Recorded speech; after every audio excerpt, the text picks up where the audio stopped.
ከውስጣዊ ሰውነት ጋር መገናኘት connecting with the inner body። እባካችሁ አሁን ሞክሩት። ለመጀመሪያ አይኖቻችሁን ብትጨፍኑ ጥሩ ነው። በኋላ ግን ሰውነት ውስጥ መሆን ስትችሉ መጨፈን አያስፈልጋችሁ። አይናችሁን ከድናችሁ ሙሉ ትኩረታችሁን ወደ ሰውነታችሁ ውስጥ አስገቡ። ከውስጥ ሆናችሁ አድምጡት። ውስጣዊ ሰውነታችሁ በህይወት አለ? እጃችሁ ላይ ወይም ሆዳችሁ ውስጥ የሚሰማችሁ ህይወት አለ? በመላው ሰውነታችሁ የሚሰራጭ ኢነርጂ ለእያንዳንዱ አካልና ሴል ህይወት ሲሰጥ ይሰማችኋል? ለአፍታ ያህል ሙሉ ትኩረታችሁን ውስጣዊ ሰውነታችሁ ላይ አድርጉ። ስለዚህ ነገር ሳታስቡ በስሜት ብቻ አድምጡት። ብዙ ትኩረታችሁን በእርሱ ላይ ሲሆን ስሜታችሁ የበለጠ ጠንካራና ግልጽ መሆን ይቀጥላል። እያንዳንዷ ሴል ህይወት እንዳላት ይሰማችኋል። የሰውነታችሁን አንጸባራቂ ምስል ማየት ትጀምራላችሁ። ከምስሉ ይልቅ የበለጠ ትኩረታችሁን ለስሜታችሁ ስጡ። የውስጣዊ ሰውነታችሁ ስሜት የማይታይ ቅርጽ የሌለውና ጥልቅ ነው። ለሚሰማችሁ ስሜት ሙሉ ትኩረት በመስጠት የአትኩሮት ልምምዳችሁን ቀጥሉበት። ምናልባትም እጃችሁ ወይም እግራችሁ አካባቢ የመኮርኮር አይነት ስሜት ሊሰማችሁ ይችላል። በዚያው ላይ አተኩሩ። ሰውነታችሁ ወደ ህይወት እየተመለሰ ነው። በበለጠ ስትለማመዱ ተጨማሪ ስሜት ይሰማችኋል። አሁን ደግሞ አይናችሁን ክፈቱት። የክፍላችሁን ዙሪያ የምትመለከቱበት ጊዜም ቢሆን ሙሉ ትኩረታችሁ በውስጣዊ ሰውነታችሁ ኢነርጂ ላይ አድርጉ። የክፍላችሁን ዙሪያ የምትመለከቱበት ጊዜም ቢሆን ሙሉ ትኩረታችሁን በውስጣዊ ሰውነታችሁ ኢነርጂ ላይ አድርጉ። ውስጣዊ ሰውነታችሁ በአካላዊ ሰውነታችሁ ፍሮም አይደንቲቲ እና የባህሪ ሰውነታችሁ ኤሰንስ አይደንቲቲ መካከል ይገኛል። በፍጹም አትልቀቁት። በሰውነት ውስጥ የሚከናወን ልውውጥ ትራንስፎርሜሽን ስሩ ዲ ቦዲ። በርካታ ሃይማኖቶች ለምንድነው ስጋን ሰውነትን የሚኮንኑትና የሚያወግዙት? መንፈሳዊ ፈላጊዎች ብዙ ጊዜ ስጋ የመሻት እንቅፋት ወይም ኃጢአተኛ መሆኑን ይናገራሉ። ጥቂት ፈላጊዎች ብዙ መንፈሳዊነት ለምን ያገኙታል? በሰውነት ደረጃ ሰዎች ከእንስሳት ጋር ተቀራራቢ ናቸው።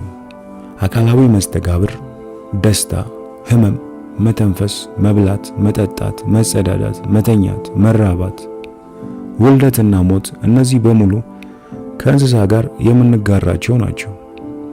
ከብዙ ዘመናት ሐሰተኛ አመለካከታቸው ውስጥ የሰው ልጅ በድንገት ሲነቁ ራሳቸውን ያገኙት የእንስሳት ሰውነት በሚመስል ቅርጽ ነበር። ይህ ደግሞ ረበሻቸው። ከእንስሳት ጋር ተመሳሳይ ነው የሚል ነገር አፈጠጠባቸው። እውነታው ይህ ስለመሰላቸው እውነታን መቀበል ፈጽሞ የማይታሰብና አስቸጋሪ ሆነባቸው። አዳምና ሔዋን እርቃናቸውን እንደሆኑ ባወቁ ጊዜ ፈሩ። እንስሳዊ አፈጣጠራቸውን በፍጥነት መካድ ጀመሩ። አላዋቂነታቸው በፍጥነት እውነታ ሆኖ አእምሯቸውን አሳመነው።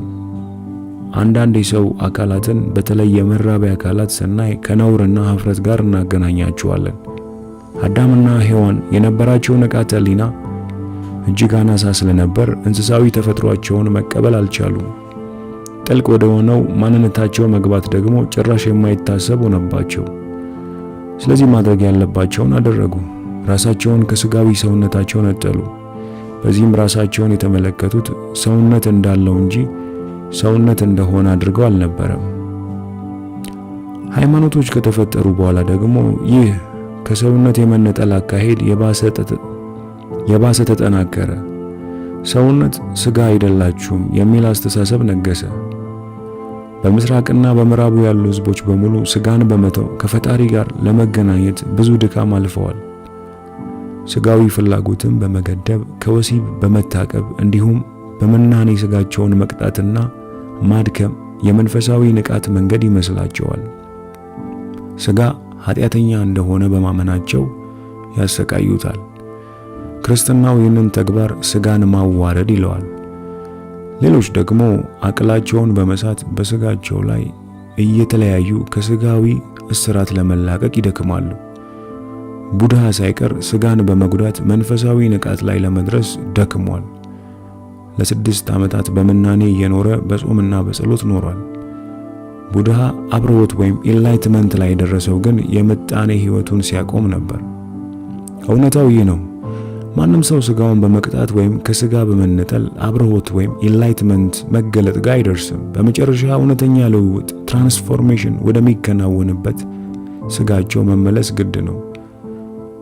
ልውጠት የሚደረገው በሰውነት በኩል እንጂ ያለ ስጋዊ ሰውነት አይደለም። የትኛውም እውነተኛ መምህር ስጋን ስለ መቅጣትና ስለ መጉዳት አይናገርም። ደቀ መዛሙርቱ በራሳቸው ያደርጉታል እንጂ። ጥንታዊ አስተምህሮት ስለ ስጋዊ ሰውነት የሚናገሩትን ብትመለከቱ ቅንጣት ያህሉ ስጋችን ብቻ ሊተርፍ እንደሚችል ታስባላችሁ። ኢየሱስ መላ ሰውነታችሁ በብርሃን ይሞላል ያለውን አስታውሱ። የአንዳንድ ሰዎች ስጋዊ አካል መትረፉን የተለያየ አፈ ታሪክና እምነት ሲያስተላልፍ ኖሯል። ኢየሱስ ከስጋዊ አካሉ ሳይለይ ወደ ሰማይ ማድረጉን በሚመለከት ብዙሃን ያምናሉ። የቀድሞ ዘመናት እምነቶች ስለ ስጋዊ ሰውነት መትረፍ የተናገሩትን ማንም አልተረዳውም። ስጋ አይደላችሁም የሚለው እምነት በመላው ሕዝብ ዘንድ ስር በመስደዱ ስጋዊ ሰውነትን መካድና ከስጋ ፍላጎት ማምለጥ እምነት ጥንካሬ መለኪያ ሆኗል። በዚህ የተነሳ በርካታ መንፈሳዊ ጽድቅ ፈላጊዎች ራሳቸውን መንፈሳዊነት ከማወቅ ታግደዋል። ለዘመናት የተዳፈኑ አስተምሮዎችን በመፈለግ የስጋዊ ሰውነትን ጠቀሜታ ማወቅ ወይም የተበጣጠሱ ትምህርቶችን አገናኝተን መረዳት አንችልም? አስፈላጊ አይደለም። ሁሉም መንፈሳዊ አስተምሮዎች ከአንድ ምንጭ ይነሳሉ። ይህም ማለት በተለያየ አካል የሚገለጽ አንድ መምህር ብቻ መኖሩን ያሳያል። እኔ አንዱ መምህር ነኝ። እናንተም ውስጣዊ ምንጩን ስታውቁ እንደኔ ሌላው መምህር ትሆናላችሁ። የዚህ መንገድ ደግሞ የሚገኘው በውስጣዊ ሰውነታችሁ በኩል ስናልፍ ነው። የሁሉም መንፈሳዊ ትምህርቶች መነሻ አንድ ቢሆንም ትምህርቶች በቃል ወይም በጽሑፍ መተላለፍ ሲጀምሩ ከቃላት ክምችት የተሻለ አቅም አጥተዋል። ትምህርቶቹ ቅድም እንዳልነው ጠቋሚ ወይም አመልካች ቃላት ብቻ ሆነዋል። ስለዚህ ትምህርቶቹ በሙሉ ወደ መነሻ ምንጩ ትመለሱ ዘንድ ያመለክታሉ ማለት ነው። እስካሁን በውስጣዊ ሰውነታችሁ ውስጥ ስለተደበቀው እውነታ ተናግሬያለሁ። በመቀጠል ለዘመናት የጠፉትን የመምህራን ቃላት እከልስላችኋለሁ። ቃላቱም ጠቃሚ ምልክት ይሆናሉ። ስለዚህ ስታደምጡኝ ወይም ስታነቡ ሙሉ ትኩረታችሁን ውስጣዊ ሰውነታችሁ ላይ አድርጉት። ስጋዊ ሰውነትን በሚመለከት ሰርመን ኦን ዘ ቦዲ። ሰውነት የምንለው ስጋዊ አካላችን ለህመም፣ ለእርጅናና ለሞት ተጋላጭ ነው። ስለሆነም እናንተ ማለት አይደለም። የእናንተ ማንነት ከውልደትና ከሞት ድንበር ባሻገር ያለ ሲሆን የአእምሮ የተዛባ አመለካከት የውስጣዊ ፍጥረታችሁን ምስል ወይም ሰውነታችሁን እንደ እውነተኛ ማንነታችሁ አሳምኗችኋል። በጊዜያዊ ሰውነታችሁ ውስጥ የተደበቀው የማይሞተው ዘላለማዊ ፍጥረት እውነተኛ ማንነታችሁ ነው። ይህንን እውነታ ከሌላ ስፍራ መፈለግ የለባችሁ፣ በራሳችሁ ሰውነት ውስጥ ይገኛልና። ከሰውነታችሁ ጋር አትጋጩ፣ እውነተኛ ማንነታችሁ ነውና። የምትመለከቱት ወይም የምትዳስሱት ስጋዊ አካላችሁ የእውነተኛ ሰውነታችሁ መረጃ ነው። ከመጋረጃው ስር የማይታየው ውስጣዊ ሰውነታችሁ ይገኛል። እርሱም ወደ ፍጥረት ወይም ቢንግ መግቢያ በር ነው። በውስጣዊ ሰውነታችሁ በኩል ወደ ማይታየውና ረቂቅ ወደ ሆነው ህይወት ላይፍ አንማኒፌስትድ ትገባላችሁ። ከዚህ አንድ ህይወት ዋን ላይፍ ጋር ፍጹም ትስስር በመፍጠርም ዘላለማዊ የማይወልድና የማይሞት አሁናዊ ኑረት ትሆናላችሁ። ከፈጣሪም ጋር በውስጣዊ ሰውነታችሁ አማካኝነት ለዘላለም አንድ ትሆናላችሁ። ወደ ውስጥ ስር ስደዱ። have deep roots within።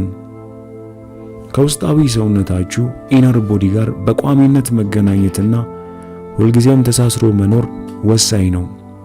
ንቃተ ህሊናችሁን ወደ ውስጣዊ ሰውነታችሁ ስትመሩት ከፍተኛ የኢነርጂ ደረጃ ላይ ትኖራላችሁ። በዚያ ከፍታ ላይ አሉታነት አይነካችሁ። ሐዲስና አንጸባራቂ ደረጃ ላይ ትገኛላችሁ። ሙሉ ትኩረታችሁን ውስጣዊ ሰውነታችሁ ላይ ስታደርጉ አሁን ላይ በጥንካሬ ትቆማላችሁ።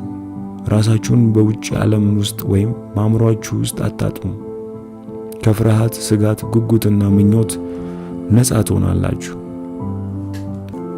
እኔን ስታዳምጡ ወይም ይህንን ጽሑፍ ስታነቡ ሙሉ ትኩረታችሁን እዚህ ላይ አድርጉ። በምታነቡት ጊዜ ውጫዊ የሆኑ ነገሮችን፣ ሰዎችን በዙሪያችሁ ታደምጣላችሁ። አእምሯችሁ ከንባቡ በተጨማሪ ሌሎች ነገሮችን ያሳያችኋል። በምታነቡ ጊዜ ትኩረታችሁን ውስጣዊ ሰውነታችሁ ላይ ማድረግ አለባችሁ። በፍጹም ከዚያ ላይ አትንቀሉት። የዛኔ ይህንን ጽሑፍ በመላው ሰውነታችሁ እንደምታነቡት ይሰማችኋል። ይህ ሙከራ የቀጣይ ቀናት ሳምንታችሁ ስራችሁ ይሁን። ለአእምሮና ለውጫዊ ሁነት ትኩረትን አትስጡ። ምንም ስትሰሩ ሙሉ ትኩረታችሁ ውስጣዊ ሰውነታችሁ ላይ አድርጉት። ስር በመስደድ ውስጣችሁ ዝለቁ። ከዚያም በንቃተ ህሊናችሁ አብሮትና በምትሰሩት ነገር ጥራት ላይ የሚፈጠረውን ለውጥ ተመልከቱ። በውስጣዊ ሰውነት ላይ የማትኮር ጥበብ ቀስ በቀስ ወደ አኗኗር ያድጋል። ከፍጥረት ጋር በቋሚነት የመተሳሰር ችሎታ ይፈጥራል። ከዚያም በፊት የምታውቁት የህይወት ጥልቀት መመልከትና በዛ ደረጃ መኖር ትጀምራላችሁ። በውስጣዊ ሰውነታችሁ ላይ ስር ሰዳችሁ ስትቆሙ አእምሮን በቀላሉ መመልከትና መከታተል ትችላላችሁ። ውስጣዊ ሰውነታችሁን ገብታችሁ ካልኖራችሁትና አሁን ላይ መኖር ወይም ፕሬዘንት ካልቻላችሁ መመራታችሁ ይቀጥላል። አእምሮ ራሱ በጻፈው ድርሰት አስተሳሰብና ባህሪያችሁን ይመራል። በየመሃሉ አደገኛ ነገር ሲገጥማችሁ ብቻ ከአእምሮ ስራት ትላቀቃላችሁ። በአደገኛ ገጠመኝ ወቅት አእምሮን በመተላለፍ ወደ ውስጣዊ ሰውነታችሁ ትመለከታላችሁ። ይህንን ተሞክሮ አስተውሉ። ወደ ውስጥ የምታዩበት ገጠመኝ ሲፈጠር ንቃተ ህሊናችሁ በፍጥነት ከአእምሮ ወደ ውስጣዊ ሰውነታችሁ ይሻገራል። በዚያ ሽግግር ፈጣን ምላሽ መስጠት ብትችሉ አስደናቂ ወደ ሆነው ጥልቀት ትጓዛላችሁ። ፀሐይ ስትወጣ የሻማ ብርሃን እንደሚደበዝዝ ሁሉ የእውነተኛው ፍጥረት ዕውቀታችሁ ከአእምሮ ብልህነት በዘለለ በብዙ እጥፍ የጎላ መሆኑን ታያላችሁ።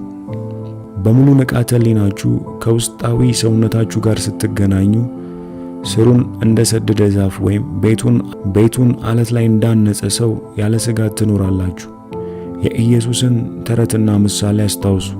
አንድ ሰው ቤቱን በአሸዋ ላይ ሲገነባ፣ ሌላኛው ግን አለት ላይ ገንብቶ ነበር። የአሸዋ ላይ ቤት በወጀብና ነፋስ ይፈርሳል። ጥልቅ መሰረት ቆፍሮ አለት ሲያገኝ ቤቱን በዚያ መሰረት ላይ የሚያንሰው ግን ጎርፍ የማያነቃንቀው ቤት ይኖረዋል። ብዙዎች ያልተረዱትና በተሳሳተ መንገድ የተረጎሙት ሌላው የኢየሱስ ምሳሌያዊ አስተምሮ ይኸው ነው። ወደ ሰውነታችሁ ከመግባታችሁ በፊት ይቅር በሉ። Before you enter the body, forgive. ትኩረቴን ውስጣዊ ሰውነቴ ላይ ለማድረግ ስሞክር ምቾት አጣለሁ። የመረበሽና የመታወክ ስሜት ይሰማኛል። ስለዚህ አንተ የምትለው ነገር ማየት አልቻልኩም። በመጀመሪያ በዚህ አይነቱ ስሜት ትኩረት ካልሰጠህ ከስሜቱ በታች ወደሚገኘው ውስጣዊ ሰውነት እንዳታልፍ ያግድሃል።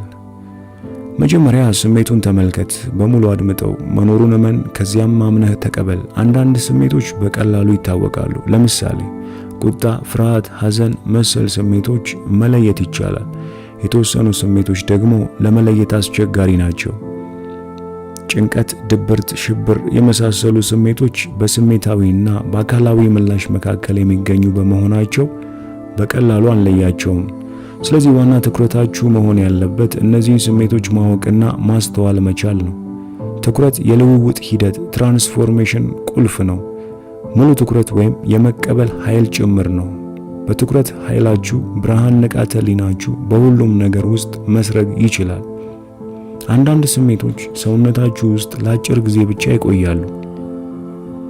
ሙሉ ትኩረታችሁ በውስጣዊ ሰውነታችሁ ላይ ካላደረጋችሁ ግን ስሜቶቹ ለቀናትና ለሳምንታት በውስጣችሁ መቆየትና ከተመሳሳይ ስሜቶች ጋር መቆራረጥ ይችላሉ። በሂደትም ተመሳሳይ ኤነርጂ ለመፍጠር የስሜት ህመምተኛ አካል ፔን ቦዲ በመሆን ውስጣችሁ ለረጅም ጊዜ ይኖራሉ። ይህንን በሚመለከት ምዕራፍ 2 ላይ በስፋት አይተናል። ሙሉ ትኩረታችሁን ውስጣዊ ስሜታችሁ ላይ አድርጉ። ከዚያም የስሜቶቻችሁ ምላሽ በቀል፣ ጸጸት፣ ሐዘን ውስጣችሁ መሆኑን አጣሩ። ስሜት ውስጣችሁ ካለ ራሳችሁንና ሌሎችን ይቅር አላላችሁም ማለት ነው። ይቅር አለ ማለት ደግሞ የሚመታው አእምሮ ያለፈውን የአሁኑንና የወደፊቱን መቀበል ባለመቻሉ ነው። ይህ ማለት ሐሰተኛ ማንነታችሁ ጠንካራ ሆኗል። ይቅር ባይነት ደግሞ ሕይወትን አለመቃወም፣ ሕይወት በውስጣችሁ ትኖር ዘንድ መፍቀድ መቻል ነው። የዚህ ተቃራኒው ግን ስቃይ፣ ህመም እንዲሁም አካላዊ ጉስቁልና መሆኑን አስታውሱ። የእውነት ይቅር ባላችሁ ቅጽበት ኃይላችሁን ከአእምሮ መልሳችሁ ትቀበላላችሁ። አእምሮ ይቅር ማለት የማይችል በመሆኑ ከግጭትና ከሁከት ውጭ መኖር አይችልም። አእምሮ ሳይሆን እናንተ ብቻ ይቅር ማለት ትችላላችሁ። ይቅር ስትሉ አሁናዊ ላይ መኖር፣ ወደ ውስጣዊ ሰውነታችሁ መግባትና ከፍጥረት የሚመጣውን ሰላም ማጣጣም ትችላላችሁ። ኢየሱስ ወደ ቤተ መቅደስ ከመግባታችሁ በፊት ይቅር ተባባሉ ያለውም ይህንን ለማስተማር ነበር። ከማይገለጸው ሕይወት ጋር ያላችሁ ትስስር መኖር ፕሬዘንስ እና ውስጣዊ ሰውነት ኢነር ቦዲ ያላቸው ግንኙነት ምንድን ነው? መኖር ማለት ንጹህ ንቃተ ህሊና ወይም ከአእምሮ መልሰን የምንቀበለው ንቃተ ህሊና ማለት ነው። ውስጣዊ ሰውነት ደግሞ ከማይገለጸው the unmanifested ጋር ያላችሁ የግንኙነት መስመር ነው። በጥልቀት ስትመለከቱት ውስጣዊ ሰውነት ራሱ የማይገልጸውና ብርሃን ከፀሐይ እንደሚወጣ ንቃተ ህሊናም የሚፈልቅበት ምንጭ the source ማለት ነው። ውስጣዊ ሰውነትን መገንዘብ መቻል ማለት የንቃተ ህሊና መነሻን ማስታወስና ወደዚያ ምንጭ መመለስ መቻል ነው። የማይገለጸው the unmanifested ከፍጥረት ወይም ቢንግ ጋር ተመሳሳይ ነው። የማይገለጸው the unmanifested በአሉታዊ ኔጌሽን የሚገለጽ ቃል ሆኖ የማይነገር የማይታሰብና የማይገመት ማለት ነው። ቃሉ ያልሆነን ነገር በመጠቀም የሆነን ነገር ያመለክታል። ፍጥረት ቢንግ በተቃራኒው በአሉታዊ ፖዚቲቭ የሚቀርብ ፍቺ ነው። እባካችሁ በሁለቱ ቃላት ላይ የሙጥኝ ብላችሁ በቃላቱ ማመን እንዳትጀምሩ አደራ። ቃላቱ ከአመለካከታችን የጎላ እውነታ የላቸውም። መኖር ማለት ከአእምሮ የምናስመልሰው ንቃተ ህሊና ነው ብለሃል። አስመላሹ ማን ነው? እናንተ። ይሁንና እናንተ ራሳችሁ ንቃተ ህሊና ስለሆናችሁ ይህንን ሂደት ንቃተ ህሊናን ከአካላዊ ቅርጽ ህልሙ መቀስቀስ ማንቃት ብለን መግለጽ እንችላለን። ይህ ማለት አካላዊ ሰውነታችሁ እንደ ብርሃን ይጠፋል ማለት አይደለም። በዚህ አካላዊ ሰውነታችሁ መኖራችሁ ይቀጥላል። ሆኖም ከሰውነታችሁ ስር ጥልቀት ውስጥ ያለውን ቅርጽ የለሽና ሞት የማያገኘውን እውነተኛ ማንነታችሁን ትረዳላችሁ። የምትናገረውን በቀላሉ መረዳት አልቻልኩም። ይሁንና በጥልቀት ግን ስለምን እያወራ እንደሆነ አውቄያለሁ።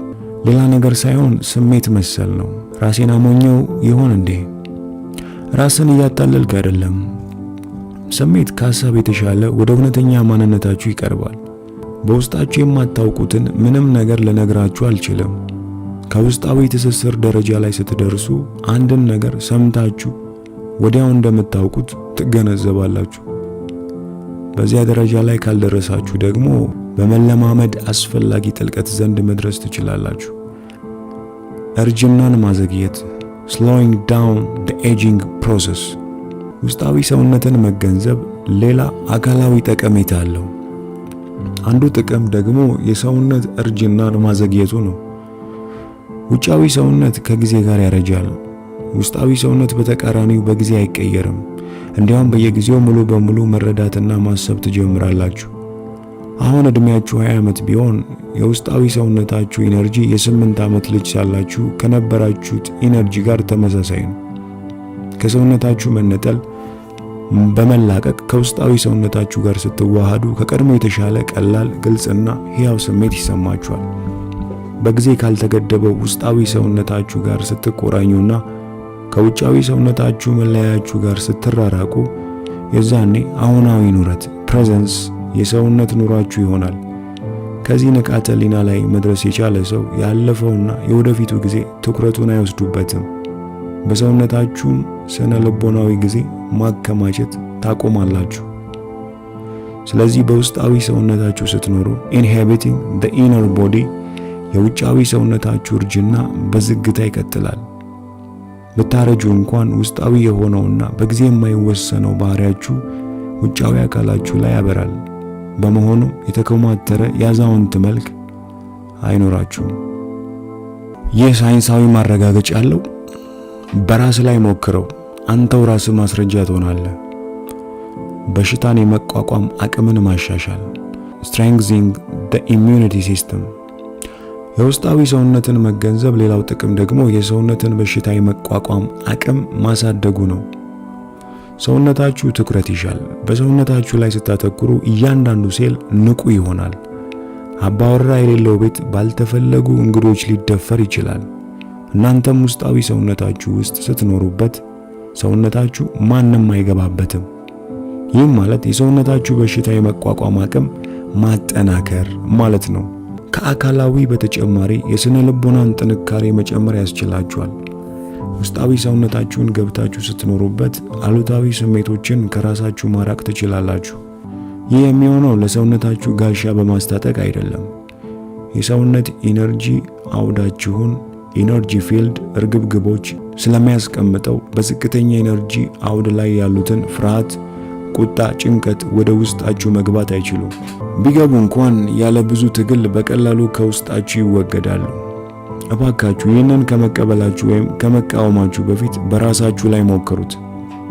ራሳችሁን በቀላሉ የምትፈውሱበት መስጠት ሰልፍ ሂሊንግ ሜዲቴሽን ላስታውሳችሁ።